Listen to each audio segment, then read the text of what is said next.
But for now, let's deal with the origin of the Jewish colony of Sinim, Aswan.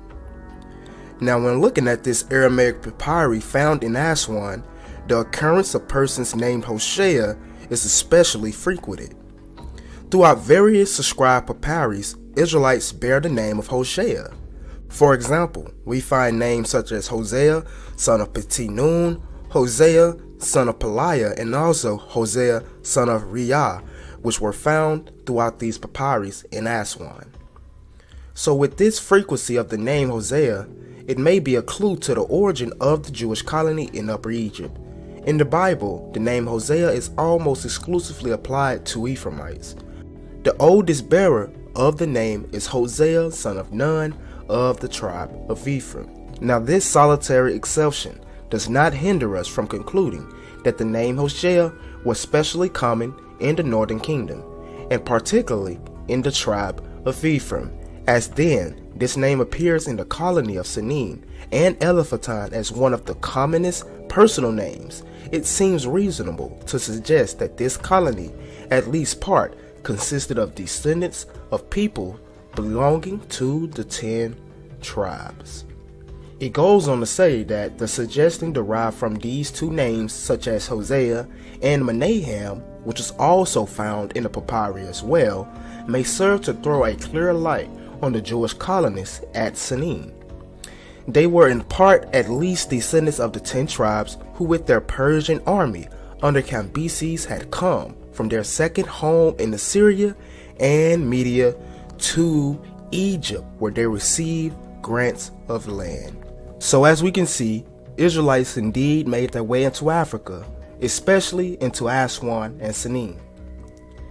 Now moving on, we can see that tribes actually left Sinim or Aswan for West Africa. Two of those tribes, to name a few, are the Akan and the Soninke. We can go to the African Fact Book to look at some of this history. The traditions of the Soninke, founders of the Ghana Empire, from whose ashes rose the Mali and Songhai empires at different times, asserts that their remote founding ancestor was born in the region of Sona or Aswan in Upper Egypt. Now, Boubacar Alam actually situates the departure of the Soninke ancestors from Egypt no later than 486 BC as a result of the extractions of the Persian king Darius on the inhabitants of the Nile Valley. The foundations of the society and state that would later become the Empire of Ghana will have occurred no later than 460 BC. Now this is important because when we was reviewing the history of Eldad the Danite and how those tribes that he was talking about made their way from Egypt into Ethiopia into West Africa, he actually mentioned that he was traveling throughout Africa with a Soninke Jew of the desert.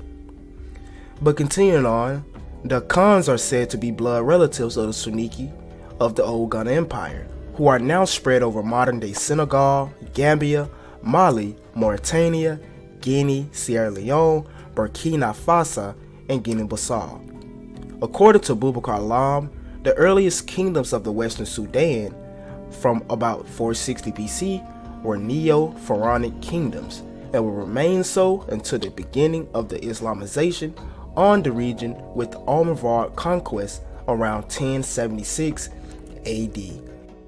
Now this actually mirrors the traditions of Eldad, who spoke about the Jewish kingdoms in West Africa coming to an end as a result of the invading Muslims around 1076 AD.